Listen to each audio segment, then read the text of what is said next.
February 1943.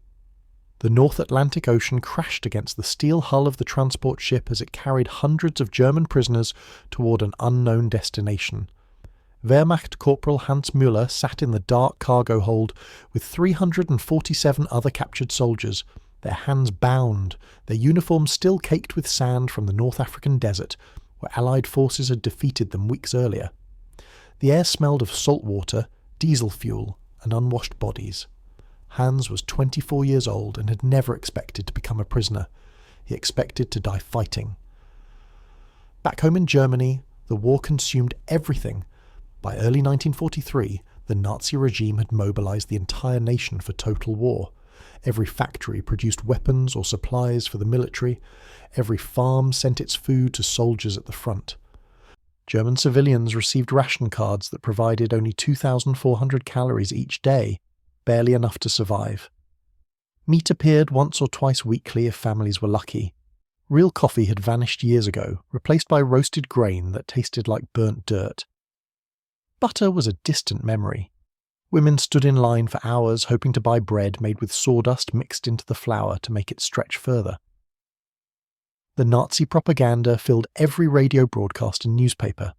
Propaganda Minister Joseph Goebbels spoke constantly about the weakness of democracy, the cruelty of Britain, and the cowardice of America. German soldiers received clear messages during training: capture meant torture. The British would starve you, the Americans would beat you. The Canadians, being British subjects, would be just as brutal. Better to die fighting than surrender, the officers said. Better to take your own life than fall into enemy hands where unspeakable horrors awaited. Hans had believed these warnings. Every German soldier believed them. They had no reason to doubt.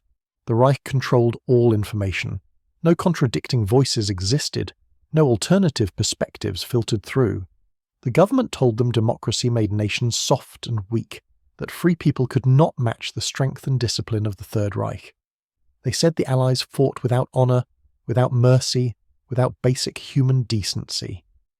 So, when the transport ship finally docked and guards marched the prisoners off onto Canadian soil, Hans braced himself for violence. He expected beatings.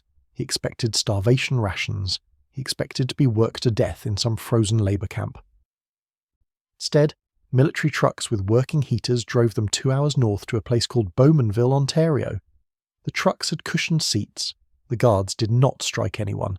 They did not even yell very much. Camp 30 sat surrounded by farmland and forests, far from any major city. High fences topped with barbed wire enclosed several long wooden barracks painted white. Guard towers stood at each corner, soldiers watching with rifles ready. But as the prisoners filed through the gates, Hans noticed something strange. The buildings looked solid and new. Smoke rose from chimneys, meaning the barracks had heat. Through windows he glimpsed bunk beds with mattresses, not just wooden boards or concrete floors. The Canadian officer in charge, a captain with a thick moustache, addressed them through a German-speaking interpreter. His words shocked every prisoner standing in formation. "You will be treated according to the Geneva Convention," the interpreter translated. "You will receive adequate food, shelter, and medical care. You will not be harmed if you follow camp rules. You will be allowed to write letters home. You will receive Red Cross packages. Welcome to Canada." Welcome? Hans exchanged confused glances with Klaus, a Panzer tank crewman from Munich who had been captured alongside him. What kind of prison camp welcomed its prisoners? Guards assigned them to barracks. Each building held 60 men. Inside, Hans found rows of bunk beds with real mattresses stuffed with straw. Wool blankets lay folded on each bed, 2 per person. The barracks had a wood stove in the centre, already burning, keeping the space warm despite the February cold outside. Windows had actual glass, not just boards or bars. The wooden floors looked clean and swept. Then came dinner. Guards led groups of prisoners to a large mess hall building. Inside, long tables and benches filled the space. The kitchen staff, a mix of Canadian soldiers and German prisoners who had arrived earlier, served food on metal trays. Hans stared at his tray in disbelief. Beef stew with actual chunks of meat floating among potatoes and carrots.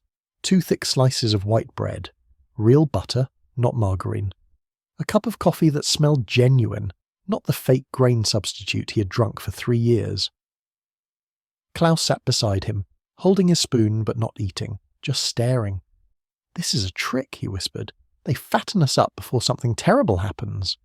But Hans was too hungry to care. He ate every bite. The stew tasted rich and filling. The bread was soft and fresh. The butter melted on his tongue like a forgotten dream. He could not remember the last time he'd eaten so well. Not since before the war started, certainly. Maybe not even then, since his family had never been wealthy. Around him, 300 other German prisoners ate in silence, their faces showing the same confusion and disbelief. Some men cried quietly as they chewed, overwhelmed by the unexpected kindness. Others ate mechanically, unable to process what was happening. A few refused to eat at all, convinced the food was poisoned or drugged. That night, lying on his bunk under 2 warm blankets, listening to the wood stove crackle, Hans could not sleep. His mind spun with questions. Why did the Canadians treat captured enemies so well? Where did all this food come from during wartime? How could they afford such generosity? Everything he had been taught about the weak, dying democracies contradicted what he experienced in his first 12 hours as a prisoner. On the 3rd morning, a moment arrived that would define Hans's entire captivity. A Canadian Guard captain walked into the recreation yard carrying an armload of ice skates and wooden hockey sticks.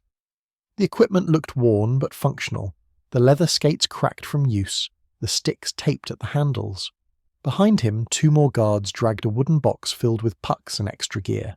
The captain set everything down near the frozen pond at the edge of the campgrounds and looked at the gathered German prisoners. "Any of you Germans know how to skate?" he asked. The interpreter translated his words into German. The prisoners stared in stunned silence. Hans thought he must have misheard. Ice skating? Hockey? In a prison camp? During a war? Several prisoners raised their hands slowly, unsure if this was some kind of test or trap. Hans raised his too. He had grown up near a lake in Bavaria and had skated every winter as a boy. The captain smiled and nodded. "Good," the interpreter translated. "We play hockey here on Thursday afternoons. You're welcome to join us, guards and prisoners together. It helps pass the time." Klaus grabbed Hans's arm and whispered urgently, "This cannot be real. What prison camp plays games with prisoners? What guards befriend the enemy?" But it was real. That Thursday, Hans laced up a pair of borrowed skates and stepped onto the ice for the first time in 5 years. The frozen pond stretched about 30 meters across, surrounded by snow-covered trees. Other prisoners joined him, some wobbling on uncertain legs, others gliding smoothly. Canadian guards skated out too, dividing into teams. A young corporal with red hair passed the puck to Hans. "You're on my team," he said through gestures and broken German. "Let's beat these guys." For 2 hours they played. Wehrmacht soldiers and Royal Canadian Artillery Guards chasing a rubber puck across the ice, shouting and laughing when someone fell, cheering when someone scored. A German U-boat officer who had served in the Atlantic deked past a Canadian sergeant and slapped the puck into the makeshift goal. The sergeant laughed and clapped him on the shoulder. Hans scored once himself, a sloppy shot that somehow slipped past the goalie. His teammates, both German and Canadian, mobbed him in celebration. When the game ended, Hans sat on a bench removing his skates, breathing hard, his cheeks flushed from exercise and cold air. He felt more alive than he had in months, more human.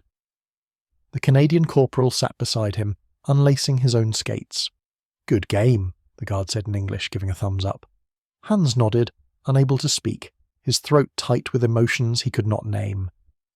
The hockey games became a regular event every Thursday, but they were just one of countless shocks that continued to pile up week after week. The camp held 645 German prisoners by March, and the food kept arriving in impossible quantities. Hans watched supply trucks roll through the gates every Monday and Friday, loaded with sacks of flour, crates of canned vegetables, boxes of fresh potatoes, and sides of beef hanging from hooks.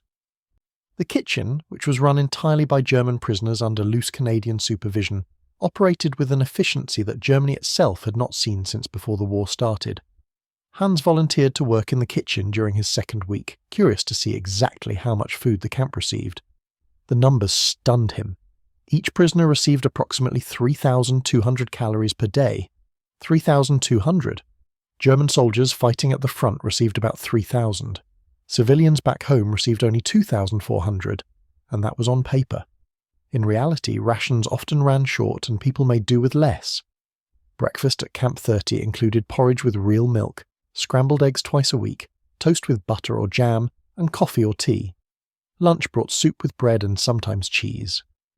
Dinner featured meat 4 times every week, beef or pork or chicken, accompanied by potatoes or rice, vegetables from cans or root cellars, and occasionally dessert. Actual dessert. Cake or pudding or canned fruit. Hans gained weight quickly. His sunken cheeks filled out. His ribs, which had shown clearly through his skin after months in North Africa, disappeared under healthy flesh. He was not alone. A Red Cross inspection in June documented that German prisoners at Camp 30 had gained an average of 14 pounds within their first 6 months of captivity. 14 pounds. While Germany starved. The abundance extended beyond food. The camp library held 2,300 books in German, everything from novels to technical manuals. Prisoners could check out books freely, 3 at a time. Educational courses began in April. A former university professor among the prisoners taught engineering classes, another taught English. A third organised agricultural training for prisoners who wanted to learn farming techniques. Canadian authorities provided textbooks and supplies. Prisoners who showed interest in trades received tools and materials. A carpentry workshop opened in one of the smaller buildings, equipped with saws, hammers, planes, and fresh lumber. A German cabinet maker who had been captured in Italy taught others his craft. They built furniture for the camp and for themselves. They carved small items to trade or keep as mementos. The guards did not confiscate their work, they encouraged it. The camp infirmary shocked Hans most of all. He went there in May with a bad cold that settled in his chest. A Canadian military doctor examined him thoroughly, listening to his lungs with a stethoscope, taking his temperature, checking his throat. The doctor prescribed sulphur drugs, new medicine that Hans had only heard about in rumours. The medicine worked. His infection cleared in 4 days. The infirmary had X-ray equipment, surgical tools, bandages, antiseptics, and a full stock of medications. The doctor treated German prisoners exactly the same as he would treat Canadian or British soldiers. Hans began keeping a secret diary, writing on scraps of paper he hid under his mattress. He documented everything. The food quantities, the kindness, the medical care, the hockey games, the books, the workshops. He wrote about his growing confusion and the questions that plagued him every night. If Canada could afford to feed prisoners 3,000 calories daily, how much did Canadian citizens eat? If they had medicine and equipment to spare for enemies, how well equipped were their own hospitals? If they allowed prisoners to play hockey and learn trades and read books, how free were their own people? The propaganda had taught him that democracies were weak and dying, collapsing under their own corruption and lack of discipline. But everything Hans saw suggested the opposite. This was not weakness.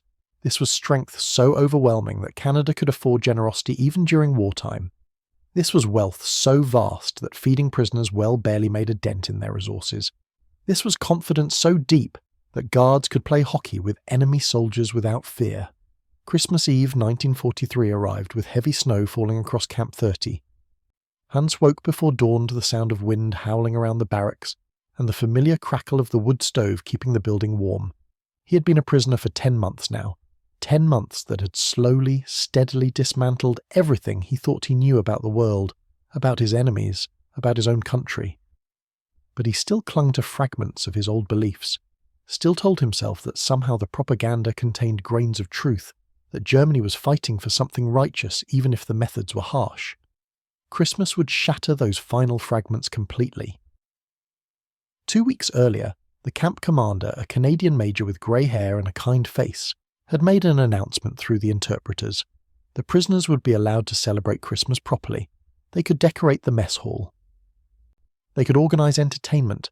They could hold religious services, and the kitchen would prepare a special feast using extra rations approved by the Canadian government specifically for the holiday. The prisoners barely believed it. Klaus approached Hans that evening with tears in his eyes. "They celebrate the birth of Christ with us," he said. "We who bombed their cities and killed their brothers. What kind of people are these?" Hans had no answer, but he joined the preparations eagerly, desperate for something to distract him from the constant churning thoughts that kept him awake at night. A group of prisoners asked the guards for permission to cut pine trees from the forest beyond the fences. The guards agreed and even provided saws and axes. 20 prisoners marched into the woods under light guard, selected several small trees, and brought them back to camp. They decorated the trees with ornaments made from scraps, paper stars painted with watercolours, and strings of popcorn provided by the kitchen. Other prisoners built a small stage in the mess hall for performances. A former opera singer from Berlin organised a choir. They practised German Christmas carols every evening, their voices echoing through the cold December air. A group of artists painted winter scenes on large sheets of paper and hung them on the walls. Someone found red fabric and fashioned it into a crude Santa Claus costume. The mess hall transformed from a plain military dining area into something magical and warm and hopeful. Christmas Eve arrived. The prisoners gathered in the mess hall at 5 in the evening as darkness fell outside and snow continued to pile up against the windows. The pine trees stood in corners, their branches decorated with handmade ornaments that caught the light from oil lamps hanging from the rafters. The smell of pine and wood smoke and cooking food filled the air. Hans sat at a long table with Klaus and several others from their barracks. Canadian guards stood along the walls, but they were not watching with suspicion or hostility. They were simply present, respectful, some even smiling slightly.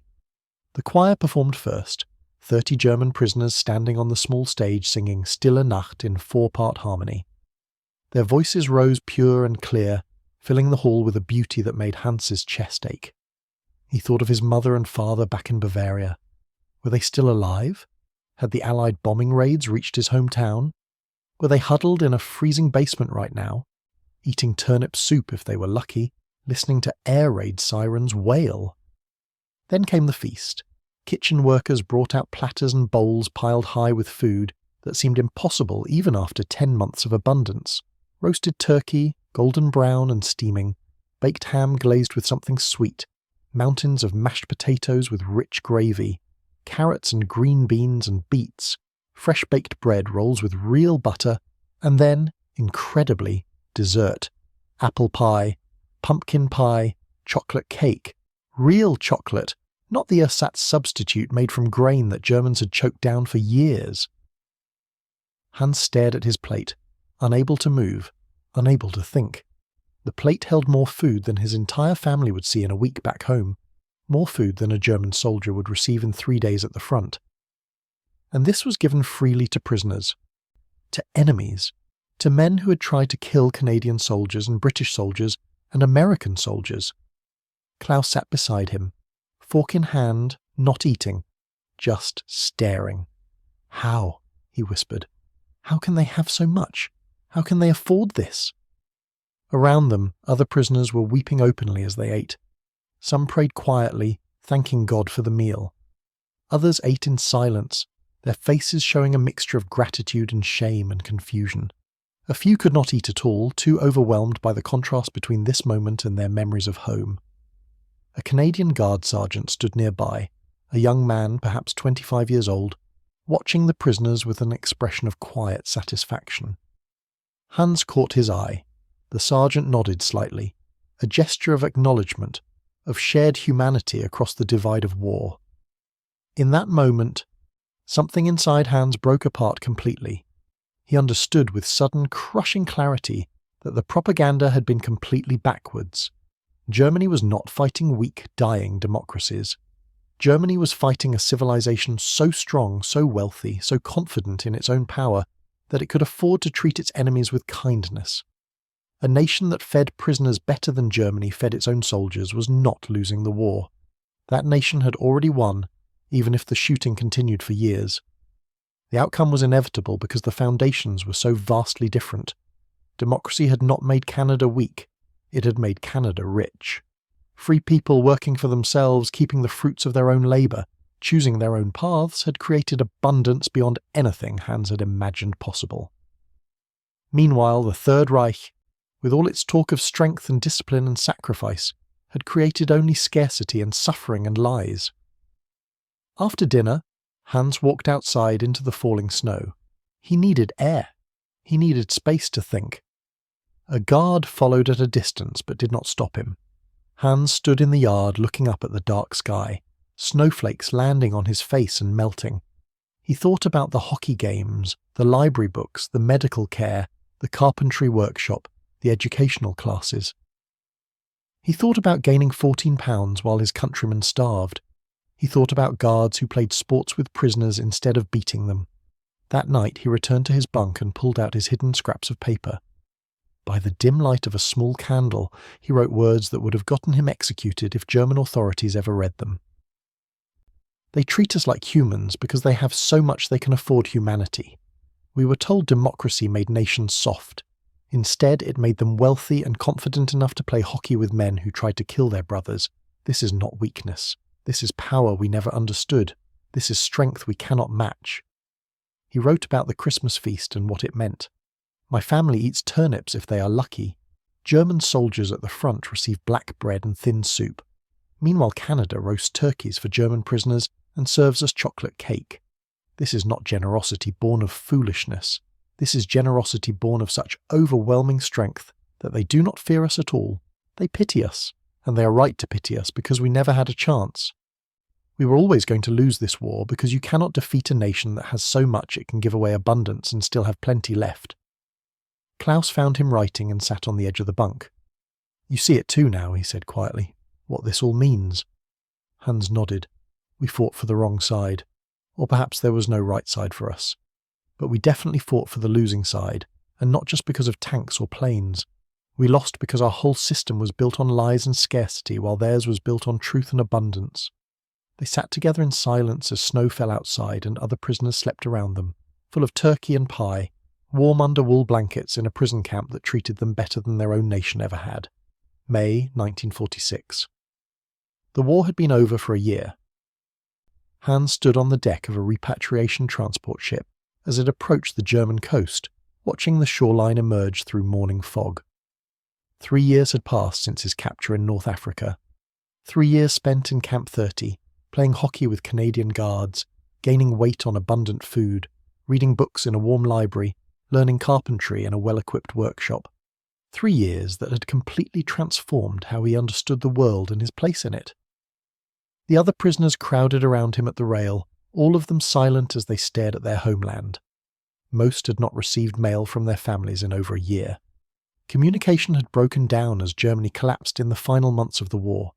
They did not know what they would find. They did not know who had survived. The ship docked at Cuxhaven. Hans walked down the gangway carrying a small canvas bag that held everything he owned.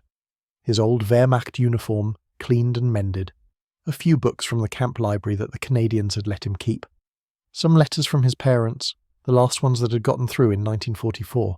A small wooden box he had made in the carpentry workshop, and a worn hockey puck given to him by the red-haired Canadian corporal on his last day at Camp 30.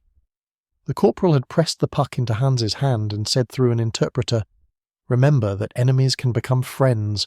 Remember that kindness is not weakness. Remember what you learned here." Hans had thanked him with tears in his eyes, unable to speak, and tucked the puck carefully into his bag. It was the most valuable thing he owned. Nothing prepared him for what he saw when he stepped onto German soil. Cuxhaven lay in ruins. Buildings stood as hollow shells, their walls cracked and crumbling, their windows empty holes. Rubble filled the streets. Military personnel directed groups of German prisoners of war toward processing centres. Civilians moved through the wreckage like ghosts, their faces hollow and grey, their clothes hanging loose on starving bodies. Hans walked through the town in shock. This was worse than he had imagined, worse than the stories other prisoners had whispered about Allied bombing campaigns. Every block showed destruction. Every face showed suffering. Children sat in doorways with vacant eyes, their bellies swollen from hunger. Old women picked through rubble looking for anything useful, anything salvageable. The smell of smoke and rot hung in the air. At the processing centre, a tired Allied officer checked his papers and gave him travel documents for the train to Bavaria. "Food situation is bad," the officer said in broken German. "Current rations are about 1,200 calories per day. Black market if you have money or goods to trade. Good luck." 1,200 calories. Half of what German civilians received during the war, and less than half of what Hans had been eating in Camp 30. He had gained 30 pounds during his captivity. Now he was returning to a country where people were starving, where children begged for scraps, where the infrastructure had been bombed into rubble. The train journey took 3 days because so many rail lines had been destroyed. The train stopped frequently for track repairs or to wait for clearance through damaged sections. Hans shared a cramped car with 40 other returning prisoners and civilians. Nobody talked much. They just stared out the windows at the passing devastation. Cities reduced to ruins, bridges blown apart, factories destroyed, farmland scarred with bomb craters. When Hans finally reached his hometown in Bavaria, he almost did not recognize it. The train station where he had departed as a young soldier in 1941 was now just a pile of twisted metal and broken concrete. The main street where he had walked to school as a boy was lined with destroyed buildings. The church where his family had attended services every Sunday stood roofless, its walls blackened by fire. He walked through the ruins toward his family's neighborhood, his heart pounding, terrified of what he might find. Many houses on his street were gone completely, just empty lots filled with rubble. But his family's building still stood, damaged but standing. The upper floors had been destroyed by bombing, but the ground floor remained intact.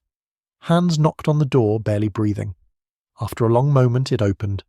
His mother stood there, thinner than he remembered, her hair completely white now, though she was only 52 years old. She stared at him for several seconds as if she could not believe her eyes. Then she cried out and pulled him into her arms, sobbing against his chest. His father appeared behind her, leaning heavily on a cane, his face gaunt and aged. They pulled Hans inside to what remained of their home. The family now lived entirely in 3 rooms on the ground floor. The furniture was mostly gone, burned for heat during the terrible winter of 1945. They had a small stove, a table, 2 chairs, and mattresses on the floor. The windows were covered with boards because there was no glass available to repair them. They sat together and talked for hours. His parents told him about the bombing raids, the shortages, the deaths of neighbours and friends. His younger sister had died of illness in 1944, weakened by malnutrition. His mother wept as she told him. His father had been injured when a building collapsed during an air raid. Many people in the town had starved during the final winter of the war when food supplies completely failed. Hans listened with growing horror and guilt. While his sister died of hunger, he had been eating turkey and chocolate cake. While his father was injured in bombing raids, he had been playing hockey on a frozen pond. While his mother had burned furniture to stay warm, he had slept under 2 wool blankets in a heated barracks. He tried to explain what he had experienced in Canada, but the words felt wrong in his mouth. How could he tell them about the abundance, the kindness, the ease of his captivity when they had suffered so much? His mother noticed he looked healthy and well-fed. She touched his face with trembling fingers. "They treated you well," she said. It was not a question. "Yes," Hans whispered. "Better than I deserved. Better than we treated our own people." His father understood immediately. The old man had fought in the First War and knew about suffering and defeat. "Tell me everything," he said. So Hans did. He told them about the food quantities, the medical care, the library, the workshops, the Christmas feast, the hockey games. He told them about gaining 30 pounds while Germany starved. He told them about the Canadian guards who treated prisoners like human beings instead of animals. When he finished, his father sat in silence for a long time. Then the old man wept, not from sadness but from a deeper understanding. "We fought the wrong way," his father said finally. "We followed the wrong leaders. We believed the wrong ideas. And look what it cost us. Look what we lost." Hans pulled the hockey puck from his bag and set it on the table. His parents stared at it, this strange rubber disc that meant nothing to them but everything to him. "A guard gave this to me when I left," Hans explained. "He said to remember that enemies can become friends, that kindness is not weakness." Over the following months and years, Hans worked to help rebuild his town. He used the carpentry skills he had learned at Camp 30 to repair damaged buildings. He taught others what he knew. He never hid his experience as a prisoner. When people asked, he told them the truth about how well he had been treated, how much food he had received, how the Canadians had shown him more kindness than his own government ever had. In 1948, he became a teacher at the reopened school. He kept the hockey puck on his desk for the next 40 years. Students always asked about it. this strange object in a country where almost nobody played ice hockey. Hans would pick it up, feel its weight in his hand, and tell them the story. He told them about Camp 30 and the guards who played sports with prisoners. He told them about democracy and abundance and the power of treating people with dignity. "This puck taught me something important," he would say to his students. "Strength is not proven by how cruelly you treat your enemies. Strength is proven by how much humanity you can afford while still defeating them. The Canadians did not beat us just with bombs and tanks. They beat us with butter and blankets and kindness. They beat us by showing us that everything our leaders told us was a lie." Democracy did not make them weak. It made them so wealthy and so confident that they could play hockey with men who had tried to kill their brothers. That is real power. That is strength we never understood. The lesson stayed with his students. Some of them became leaders in the new West Germany, helping build a democratic nation from the ruins of the Third Reich. They remembered their teacher's hockey puck and what it represented. The real shock was not the games or the food or the kindness itself. The real shock was realizing that the civilization you were told was weak, and dying could afford to feed its prisoners better than your own empire fed its soldiers. That was when you knew the war had been lost before it even began. You were just waiting for everyone else to realize it too.